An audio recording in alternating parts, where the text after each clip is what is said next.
All right, we are continuing 3.2.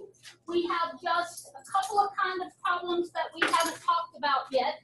You've done problems that just said find the derivative. You've done problems that said find the slope of the tangent line using the derivative. And you've even done problems that said find the equation of the tangent line. If the problem says find the equation of the tangent line, remember, or help me remember your thought process. What's the first thing you do? Find the derivative, and then what? I'm going to give you a point because it only makes sense to say find the equation of the tangent line at this point. I have to give you a point. You plug in the x, and that gives you the what? The slope of the tangent line, and then you do what? You take the point that I gave you and the slope that you found, plug it into point slope form. Usually you solve for y because we usually leave the answer in slope intercept form. All right, good. One thing that we have not done yet is there are some problems that say find the points where the tangent line is horizontal. And we've already talked about why that's important in calculus, or not just in calculus, but in real life applications. Often you're trying to maximize something or minimize something. And if you think about graphs, most of them have some high points and some low points, and you're looking for those high and low points. Those will be where the tangent line is horizontal. So can you help me even figure out what to do? I mean, I'm guessing that I'm going to have to find the derivative, but I don't know what after that. I can look at that and tell the derivative is 2x, but I don't know what to do after that. How do I use that information to figure out where the tangent line is horizontal? Yeah, you think horizontal line. What do I know about horizontal lines? I know the slope is 0. I know the derivative gives me the slope. So if I just set the derivative equal to 0,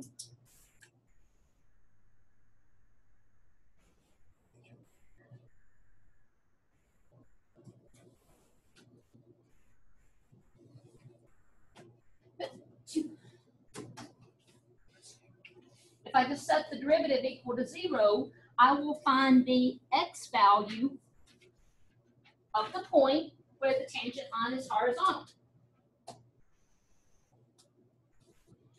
And if all the directions asked was find the x value of the point where the tangent line is horizontal, we would be through. But it didn't say find the x value, it says find the point. So what one other thing do we have to do?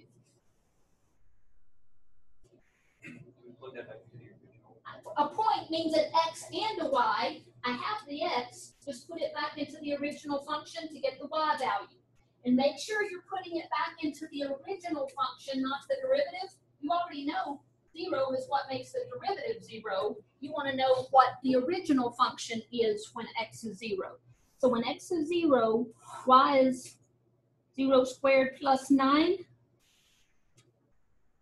The point 0, 9 is where the tangent line is horizontal. And that makes perfect sense because we know what y equals x squared plus 9 looks like. What is it? It's a parabola which has been shifted how? Up 9. So I meant to draw the x-axis first. Okay, there's my parabola shifted up 9 units. This is where the tangent line is horizontal. All right. I started with one that we could easily picture the graph and know that that's the right answer without having to look in the back of the book. But what about 62? Y equals x plus 4 e to the x. And you don't so much have that map memorized, or that graph memorized. But I can apply the same strategy. If I'm looking for where the tangent line is horizontal, I'm looking for where the slope of the tangent line is 0. And I know how to find the slope of the tangent line. What's that derivative? 1 plus 4e. Yep, the derivative of x is 1. The derivative of 4e to the x is 4e to the x. And I'm looking for what makes that 0.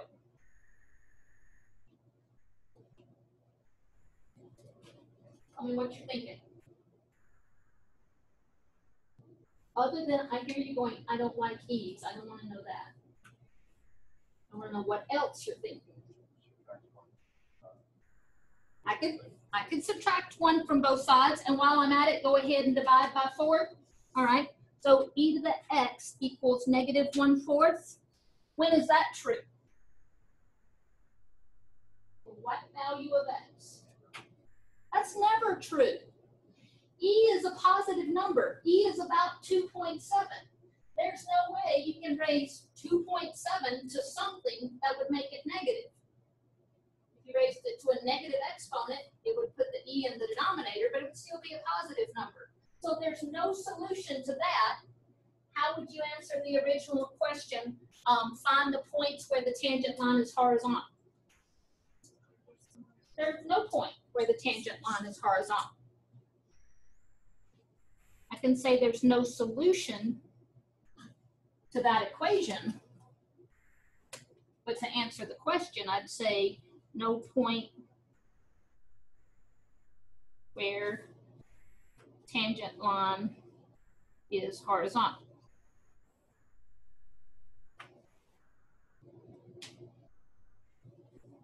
I'm so happy to have a new projector, and that's so fabulously clear now. All right, one more, because this one, a little bit tough. Y equals square root of 3 times x. Make sure it's clear on your paper that x is not under the radical. It's square root of 3 times x plus 2 cosine x, or x's between 0 and 2 pi, including the 0 but not the 2 pi.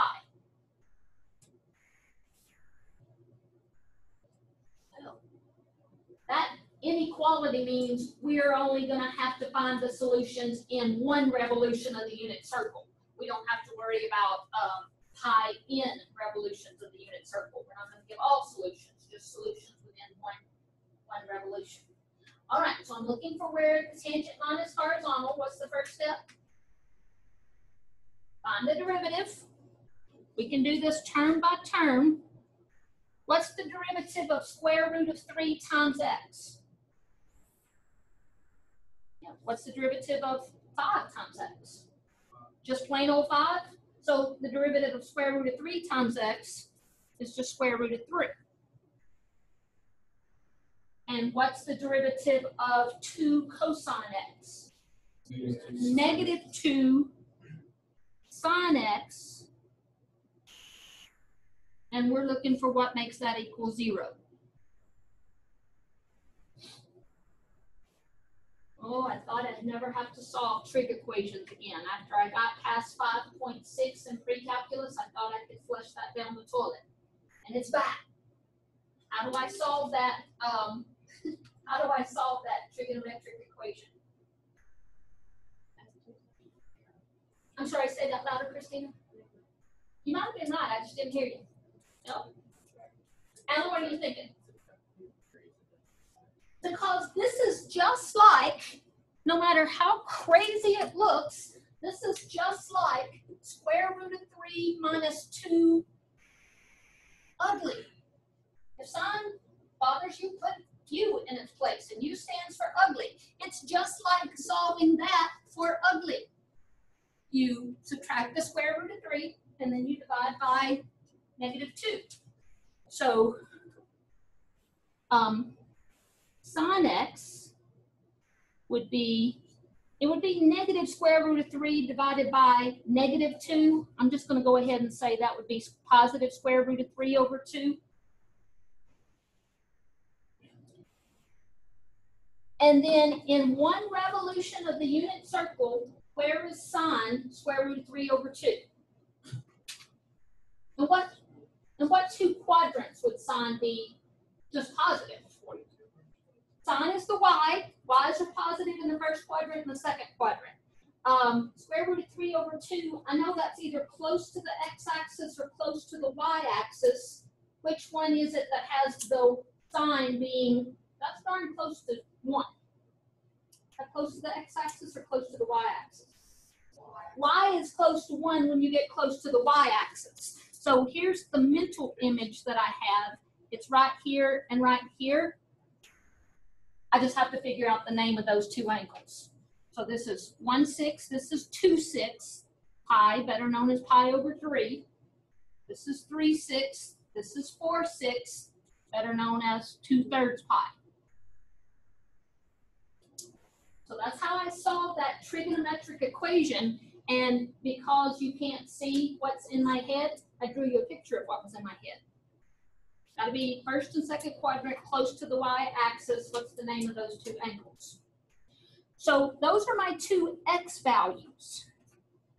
X equals 2/3 pi or x equals pi over 3 are both solutions to that equation.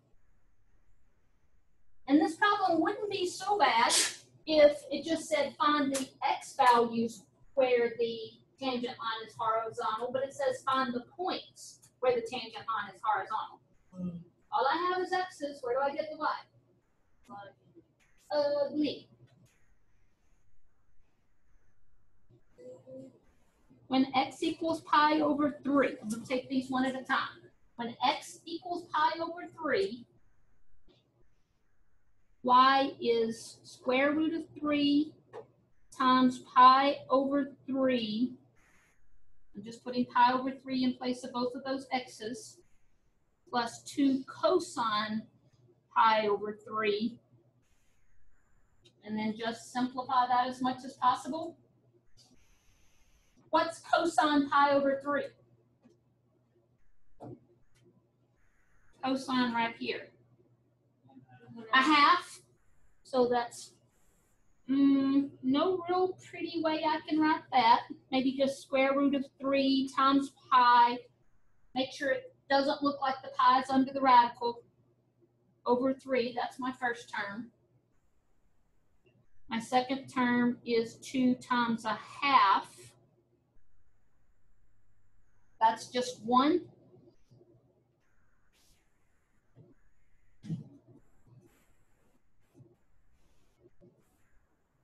If you leave that as your y value, if you write the ordered pair, pi over 3, comma, square root of 3, pi over 3 plus 1, that's okay. That's not the answer in the back of the book.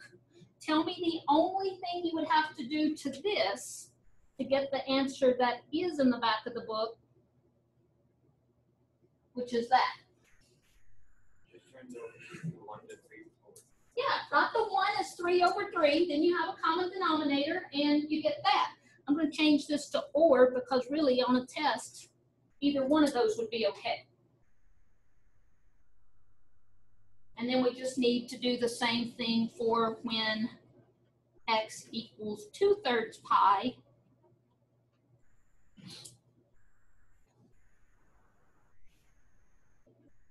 Y would be square root of 3 times 2/3 pi plus 2 times cosine of 2/3 pi.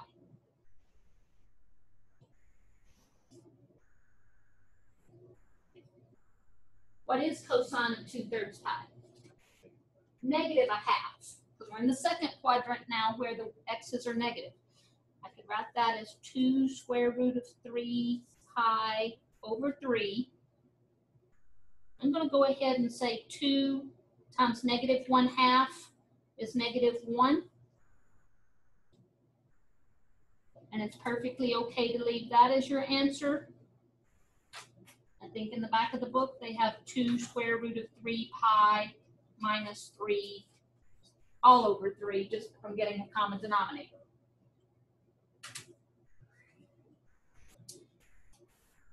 The farther you go in calculus, the farther you go in math, the uglier the problems get. And you need to, some of you did a beautiful job of this on the test. You wrote your work like a little solutions manual to a math book, and I could follow. You've done this, this, this, and this. This is where you made your mistake. You got 4 points for that, and this 1 point for that. It was easy. Few of you didn't do that, and it was really hard to follow your work. That's going to affect how much partial credit you get. But even more important than that, I think it's going to affect how many of those silly mistakes you make. A lot of silly mistakes are, you call them silly, I call them your bridge will still fall in, but it's caused by not doing your work in a neat, orderly fashion. Here's where I took the derivative and I denoted it as a derivative. I didn't keep going with equals as though this was the same as that. It's not. When you take the derivative, label it a derivative. Set it equal to 0, solve for x. And then it's okay to have words on the math paper. Some folks feel like words only belong on an English paper. Words can really help on a math paper. If you say, when x is this, then y is this. When x is that, then y is that. I can follow you. And more importantly, I think you can follow yourself. But at the end, we need to give both of these ordered pairs an answer to the question. When x is 2/3 pi, we got y is, either way you want to write this, 2 square root of 3 pi minus 3 over 3. That's one of the points where the tangent line is horizontal. The other point where the tangent line is horizontal is pi over 3 square root of 3 pi plus 3 over 3. And that's the answer.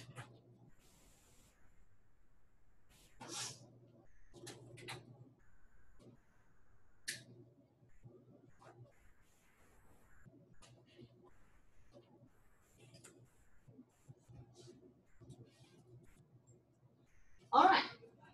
The only thing that's left, the thing you've been waiting for, and the thing somebody asked yesterday is, can you give me a real life example of why any of this matters?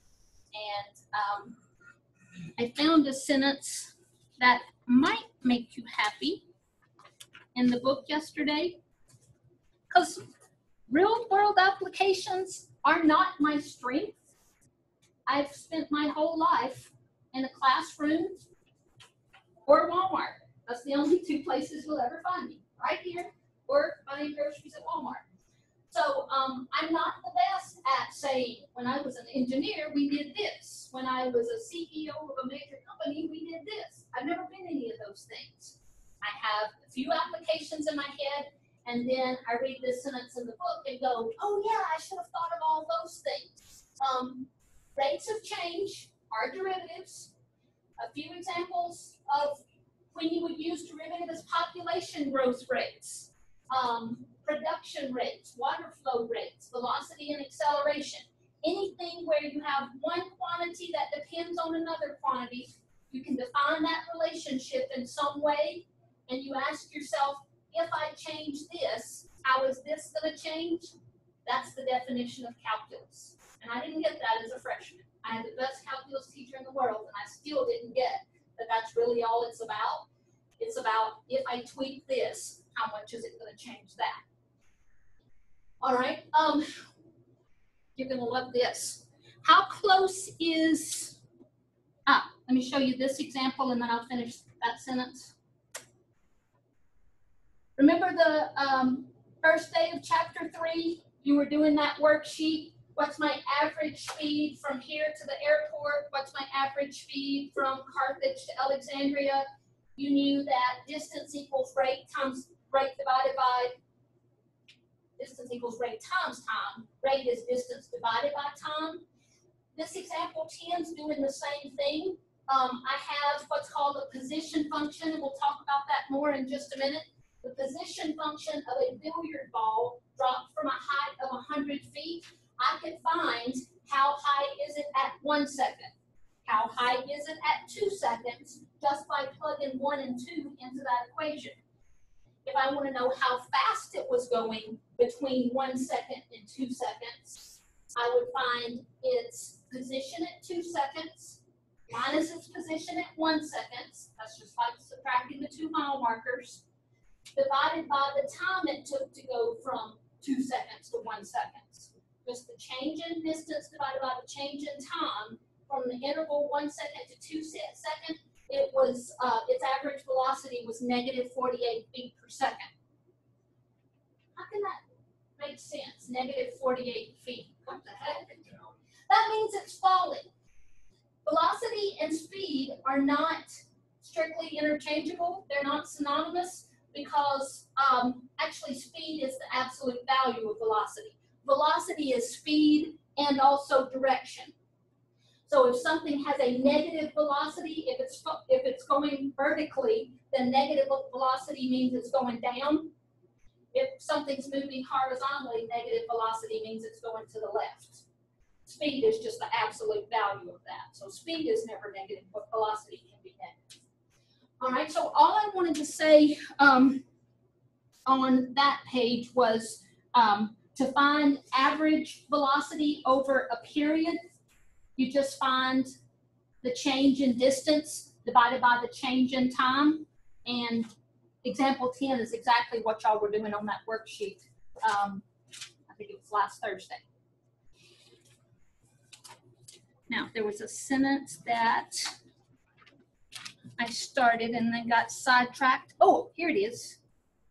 You remember on that same worksheet, on the back, you answered some questions like, what is the formula for finding rate? And then if we use delta t for a little change in time, what will that formula become? And then what's the formula for instantaneous velocity? You figured all that out with very minor prompting from me, and you came up with exactly that. That's exactly what you wrote on the paper. This is page 139. On the paper that you had, I was using R for rate instead of V for velocity. But you said the limit as the time interval gets smaller and smaller of the position at time t plus delta t minus the original position divided by the change in time. This is just a change in position divided by the change in time. That's the formula for rate. That's the formula for instantaneous velocity. That also is the derivative of the position function. So if I give you a position function and ask you to find anything about velocity, that means find the derivative. All right, let's talk about this position function. Actually, look at the note that I typed for you in the notes.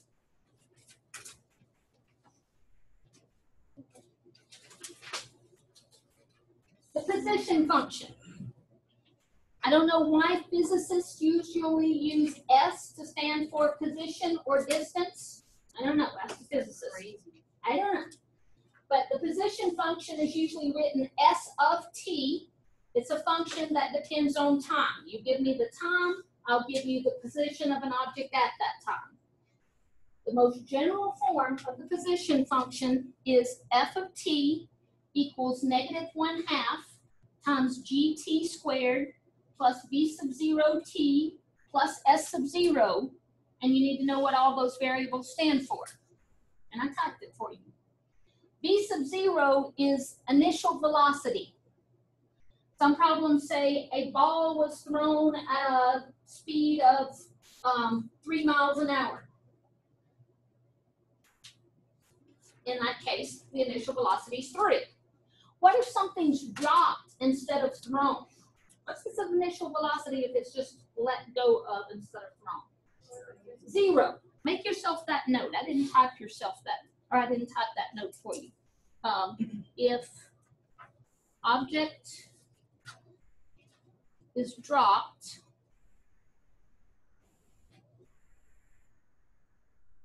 then V sub 0 is 0. So either I have to tell you the initial velocity, or I just say some object's being dropped and you know the initial velocity is 0. S sub 0 is the initial height. So if something's being dropped from the top of a 100-foot tall building, S sub 0 is 100. If something's being thrown from the ground, what is S sub 0? 0. Either I have to give you the initial height, or I have to say something's being launched from the ground, in which case you know S sub 0 is 0. G is Newton's constant acceleration due to gravity, and if your distance is measured in feet, then Newton's constant acceleration due to gravity is negative 32 feet per second as long as you're on Earth.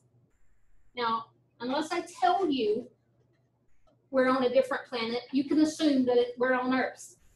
But you need to understand the position function, because if I said we're on Jupiter now, you can't just memorize that 32 feet per second per second. You would have to know in that case how to find the gravitational constant for Jupiter, and we'll do something like that later, not now. If your distance is measured in meters, then Newton's constant acceleration due to gravity is 9.8 meters per second per second. So when you put either that 32 or that 9.8 in place of G, and then you multiply it times negative a half, when you see the position function for any object being dropped on or thrown on Earth, that coefficient of t squared is either negative 16, that's negative a half times the 32, or it's negative 4.9, which is negative a half times 9.8. That's the position function. And then the next sentence is very important. The velocity is the derivative of the position function. So whenever I say find the velocity, that means take the derivative of the position function. All right, let's do a couple applications. Number 100 and 102.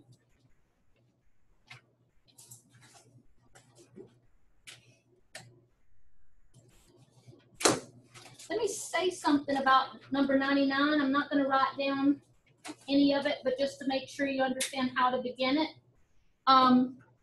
Number 99 says a silver dollar is dropped from the top of the building 1,362 feet tall.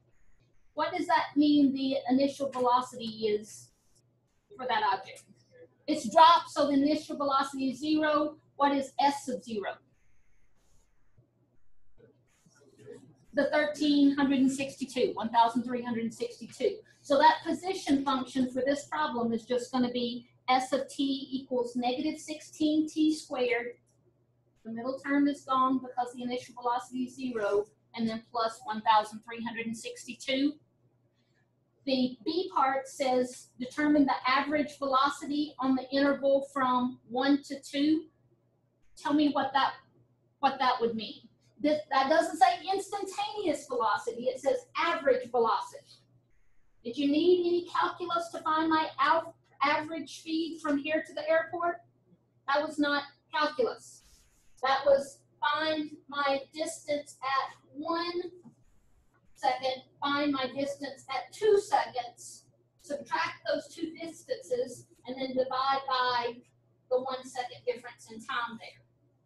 So average velocity doesn't have anything to do with calculus. It's instantaneous velocity is when you have to find the derivative, and then instantaneous velocity when t equals 1 means plug in a 1, and then plug in a 2. All right, that's all I wanted to say to get you started on that one. Number 100 is the one we're going to do. Just a little bit different. A ball is thrown straight down from the top of a 220-foot building with an initial velocity of negative 22 feet per second. Tell me why that initial velocity is negative? Because it's being thrown downwards at a rate of at a rate of 22 feet per second. What's its velocity after 3 seconds? If it doesn't say average velocity and it doesn't give you an interval of time, like from 1 second to 3 seconds, if it said from 1 second to 3 seconds, that would be average velocity and you wouldn't need the derivative for that. But if it says specifically how fast is it going at 3 seconds, that's instantaneous, and that takes the derivative. All right, let's figure out what we know here. I'm using S of t equals negative 16t squared plus b sub 0 t plus s sub 0. And what is the 220? That is S sub 0. The initial height of the building is 220 feet. What's the negative 22? All right, the initial velocity is negative 22.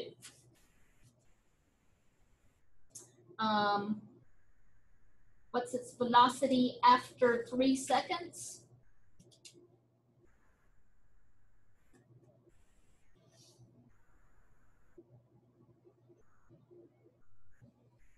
How do I find instantaneous velocity?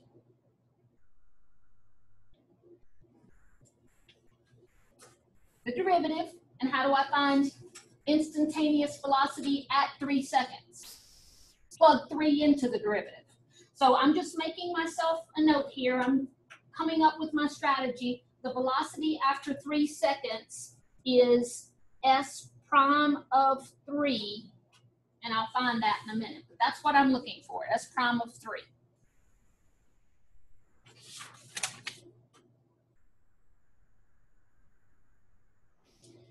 So my position function, and I'm going to label everything because using words helps me keep straight what is what. My position function for this scenario is what? S of t equals negative 16t squared minus 22t plus 220.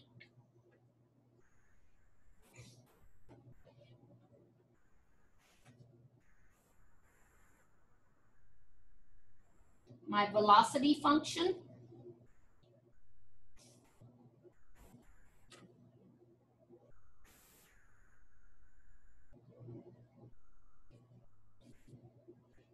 I'm going to call it b of t, but how do I find b of t?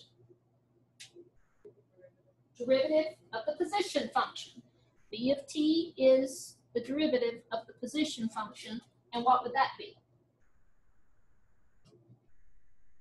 Negative 32t minus 22. Anything else? No. Which brings an interesting point. That 220, what was that in the original scenario? That's my initial height. Since the derivative of a constant is 0, that's telling me velocity really doesn't take into account the initial height. It doesn't matter how high you drop something from.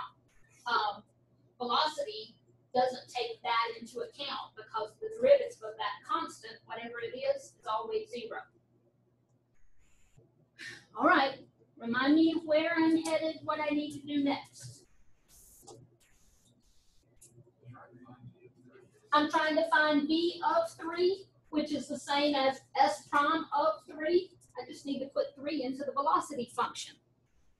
I'm going to use some words here, though. That's the velocity at 3 seconds is b of 3, which also happens to be s prime of 3,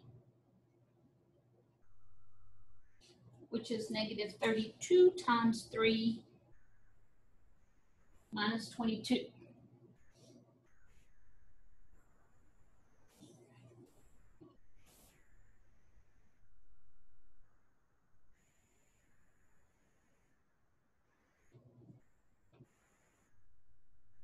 The velocity at 3 seconds is negative 118 feet per second. And I want you to put units on your answer. It matters whether that's feet per second or meters per second. They're not the same thing. And the negative just means it's going down. All right, I think there's a B part to that problem. It also asks, there it is. It also asks, what is its velocity after falling 108 feet? I'm going to call this my A part. It wasn't really labeled A and B in the book, but I want to distinguish. I'm doing two different things. We've answered the first question, find its velocity after 3 seconds. The B part is, what is its velocity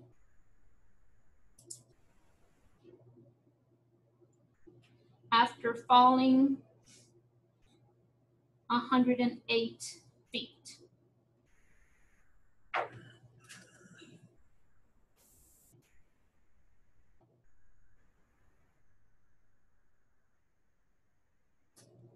Talk to me. Plug 108 into the velocity function.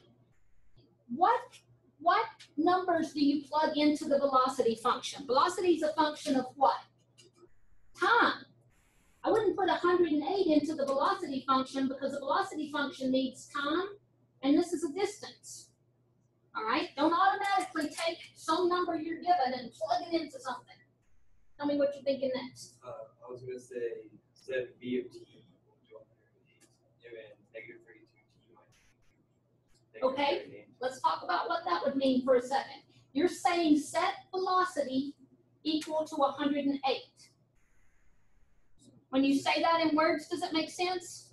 No, velocity is not 108. That 108 is not a time. It's not a velocity. It's a what? It's a distance. All right? That's how you have to think through these problems. That's a distance. Now, tell me what you're thinking next, Sam.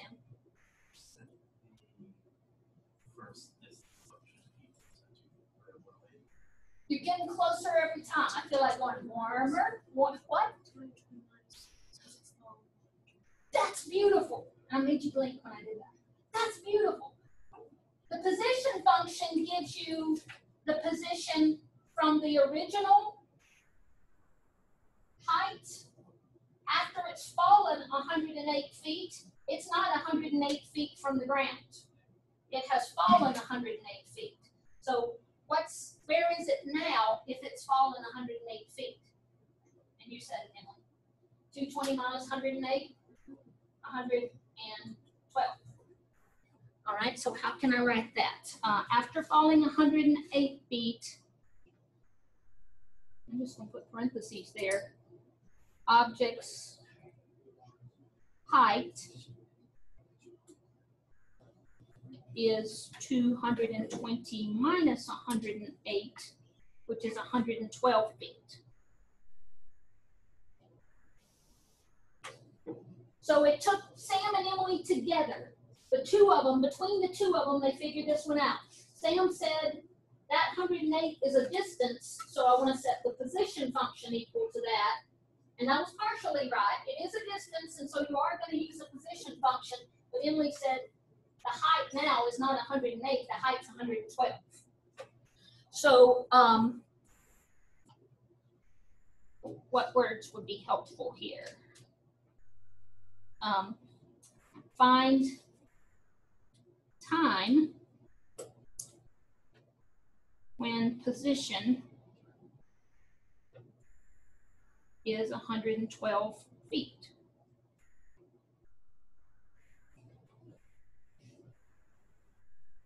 If you word your thoughts that way, then you'll set the position function equal to 112, not the velocity function equal to 112. You're setting negative 16t squared minus 22t plus 220 equal to 112. Just because there's something else I want to get to, I want to tell you that I've already done that, and it comes out ... t equals 2 seconds.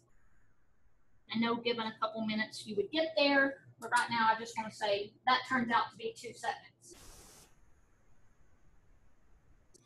No. Is that what I was asked? Find the time, how long it takes the thing to fall 108 feet? No. The question was, find its velocity after the thing has fallen 108 feet. Well, I found out that it takes 2 seconds to get there. So how am I going to find the velocity? Put 2 into the velocity function. Find the velocity at 2 seconds.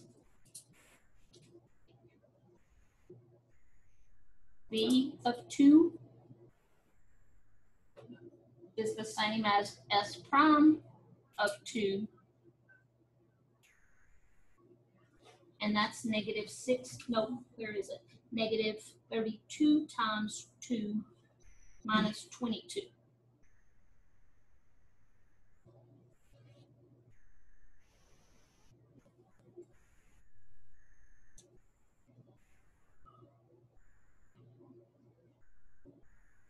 Is that a distance, a rate, or a time?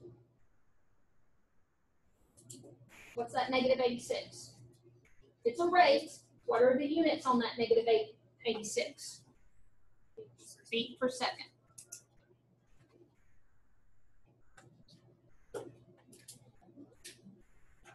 For those of you who are thinking, I've always been bad at word problems. Well, you're gonna have to get over it because one test 3 is mostly word problems. But we're gonna work toward that goal slowly and calmly, and we're gonna learn to use words to work through word problems instead of thinking, if you're lucky, God just whispers and you know. Because I'm pretty lucky, but God hasn't whispered the answer to a math problem to me yet. I have to use words to figure them out. So the more words you write down, the more you're setting in stone your critical thinking skills. You can talk your way through the problem. You don't just look at it and go, well, obviously, blah, blah, blah. Maybe somebody does. I don't. I have to use all of those words to talk myself through the problem. Once I had lots of practice, I don't have to write down all the words now, but I've been doing it for 30 years. When I started out, all of the words had to be written down in order for me to think my way through it. All right, we may not have time to finish the last problem, but I want to see how far we can get on 102, at least get it set up.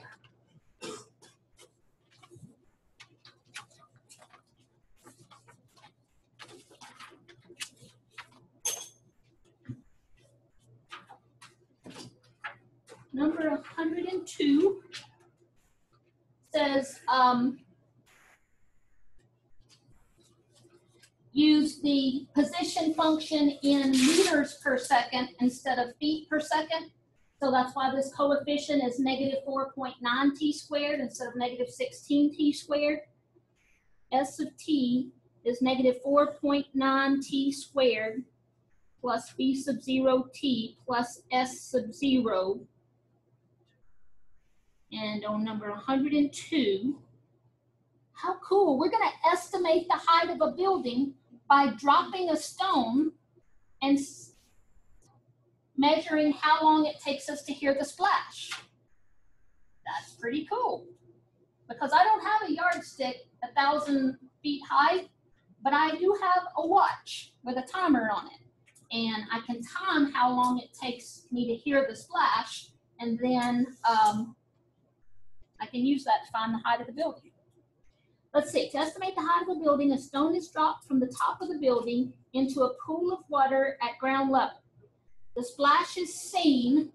Oh, that's important. If we were measuring how long it took me to hear the splash, then I've got to allow the rock to get to the pool and the sound waves to get back to my ear. That's a different problem. We're measuring how long it takes me to see the rock hit the pool in 5.6 seconds. All right, talk to me. What's that 5.6? It's a time. If nothing else, I can write down t equals 5.6. What else do I know here?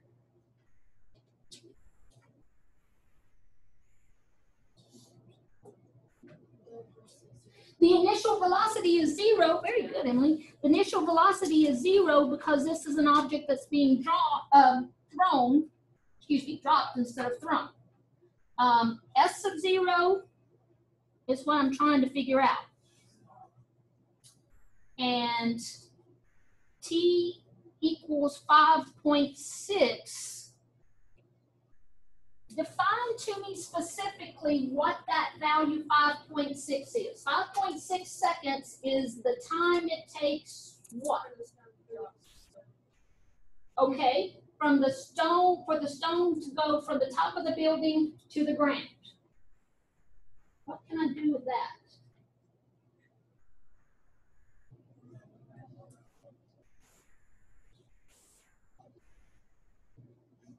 When time is 5.6, what other quantity do I know? I know the initial velocity is 0. I don't know the velocity at any specific time. We only have 3 variables here: time, distance, and rate. I have a time. Do I know the position at that time, or do I know the rate at that time?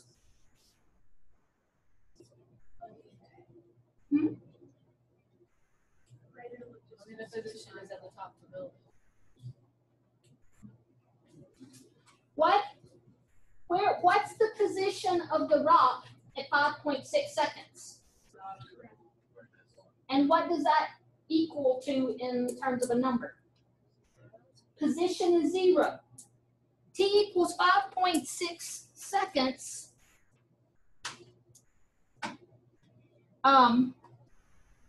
Is when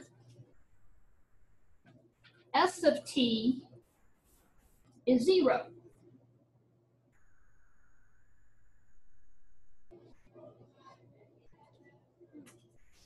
So if I put 0 in place of S of t and 5.6 in place of t, and really that middle term, let me go ahead and rewrite this without the middle term because the initial velocity is 0. That's my simplified position function. And what I'm given is that when t equals 5.6, S of t equals 0. Is that everything I need to find S of 0?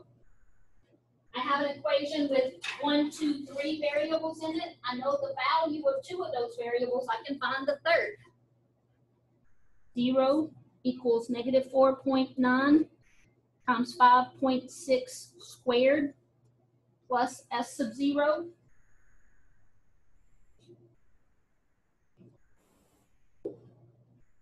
I've already punched it on my calculator. And what did I get? 102. I got 153.7.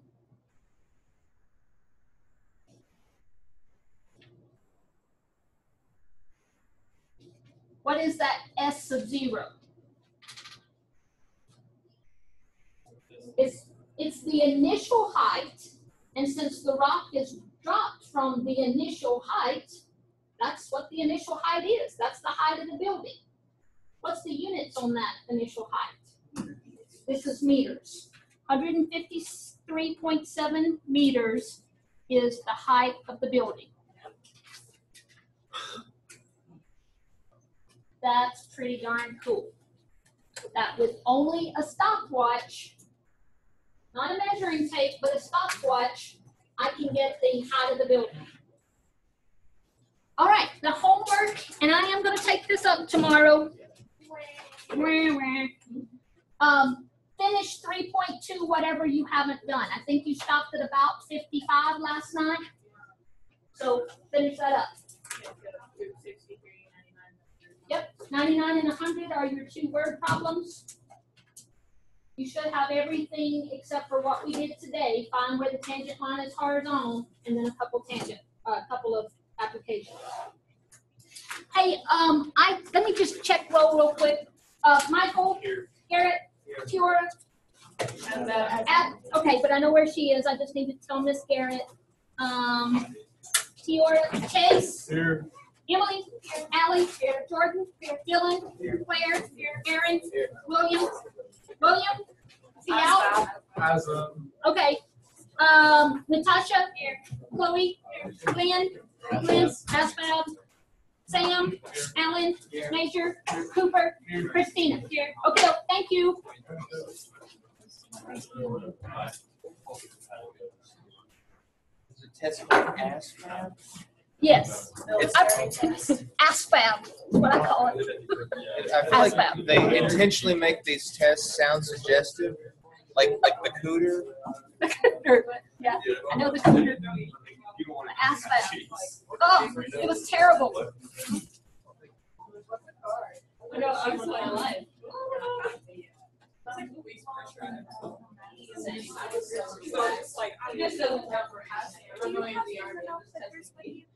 In my purse, which is the second drawer of my, to the left of my desk. See you.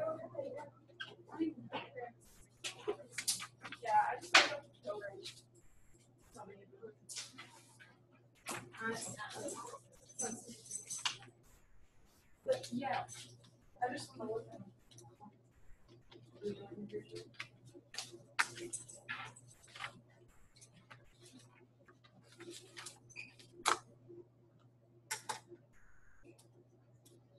Hello, I saw you playing ping pong this morning with yourself. I got up early and I came to see you, and then when I got here, I forgot what I came to see you for. Do you have a little touch of ADHD maybe? Oh yeah, I know I have A little touch. that. Yes, what did you come to see me about? Homework questions? No, it's one of the test questions. Alrighty. Because I went to see Mallory and we couldn't figure it out.